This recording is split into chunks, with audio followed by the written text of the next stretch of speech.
তো বন্ধুরা আমি চলে এসেছি ঠাকুর ঘরে পুজো দিতে। আর আমি হচ্ছে দেখো রেডি হয়ে গেছি, সুন্দর করে সেজে গুজে রেডি হয়েছি। আর এখন দেবো আমি পুজো, বসে আছি ঠাকুর ঘরে। তো এখন পুজো দিই, তোমাদের সাথে পুজো দেওয়াটাও শেয়ার করবো। চলো, একবার করে কাশি বাজে, একবার করে চোখ মারে।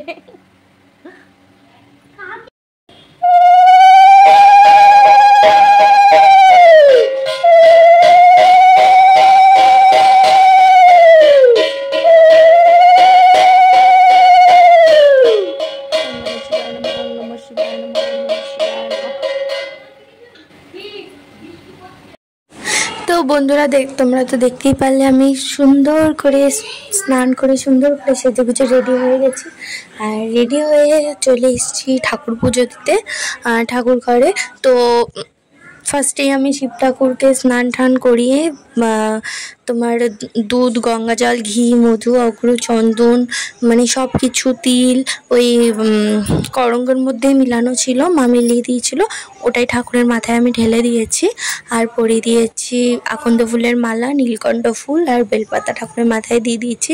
আর দেখো ঠাকুরকে সুন্দর করে সাজিয়ে দিয়েছি। আর আমাদের এই ঠাকুরটা না আমাদের বাড়ির প্রতিষ্ঠিত ঠাকুর। তো যাই হোক, সুন্দর করে আমি পুজো দিয়ে দিয়েছি। পুজো দেওয়ার পরে আমি গোপু সোনাদেরও স্নান করিয়েছি, আমার তিন গোপালকে স্নান করিয়ে আর স্নান করাতে করাতে মাও চলে এসেছিলো।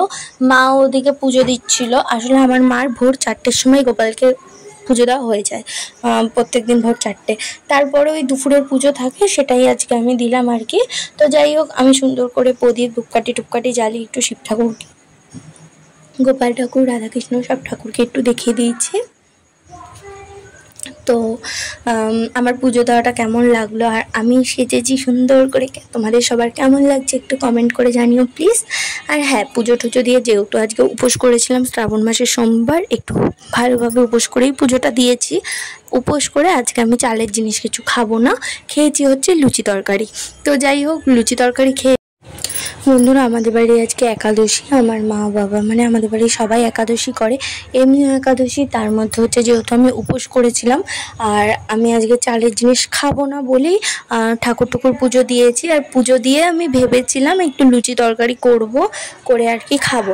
কিন্তু আমার পুজো দিতে দিতেই আর আমার ছেলের কাণ্ড দেখো, কাশি ঘন্টা নিয়ে মানে আমার মাথা খারাপ করে দেয়। ওকে কোনো জায়গায় নিয়ে সুস্থভাবে বসতে পারি না, আমার মাথা পুরো পাগল করে দেবে। আর কিছু মানে কি বলবো। তো যাই হোক, পুজো টুজো দিলাম, দিয়ে নিচে গেলাম। নিচে গিয়ে শাড়িটা চেঞ্জ করে নাইটি পরে নিলাম। তো নাইটি টাইটি পরে হাত মুখ ধুয়ে একটুখানি বসেছিলাম, ভেবেছিলাম একটু রেস্ট নিয়ে লুচি বানাবো। কিন্তু গিয়ে দেখি অন্য কিছু তোমাদের সাথে শেয়ার করছি। আর তোমাদের বলি, আজকে যেহেতু আমি উপোস করেছিলাম, সকালে কিছুই খাইনি, তো আমার শরীরটা না খুব খারাপ লাগছিলো, যার জন্য একটু বসেছিলাম। দেখো আমি কত ঘামিয়ে গেছি। তার ভেবেছিলাম ছেলেকে খাওয়াবো উঠি, কিন্তু দেখলাম আজকে খাওয়ানোর দায়িত্বটাও আমার দাদা নিয়ে নিয়েছে। মানে আমার দাদা আমার ছেলেকে খাওয়াচ্ছিল আর আমার ছেলে দুষ্টুম করছে, এখানে বসে বসে আমার ছেলেকে খাওয়াচ্ছিল। আর গিয়ে দেখি আমার মনি আমার জন্য তরকারি করেছে আর লুচি ভাজছে। তো মনিকে বললাম, এ বাবা আমি তো করতাম, তুমি কেন করলে? মনি বললো, না তুমি উপোস করেছো, তোমার পুজো দিয়েছো, খাটনি হয়েছে, তুমি বসো। তো আমি করছি। তো যাই হোক, আমি বসে বসে টিভি দেখছিলাম। তারপর দেখলাম মনি লুচি তরকারি, বেশ সুন্দর হয়েছিল তরকারিটা, সোয়াবিন দিয়ে চানা মটর দিয়ে করেছিল।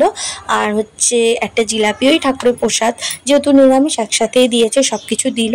তো খাওয়া দাওয়া করলাম আর মনিও আমার সাথে খেতে বসে গেছিলো। আর হচ্ছে তোমার টিভি দেখছিলাম, আমরা টিভি দেখতে দেখতে দুজন মিলে খাওয়া দাওয়া করলাম। তো ভিডিওটা এইটুকুই, দেখা হবে নেক্সট ভিডিওতে। এখনকার মতো বাই।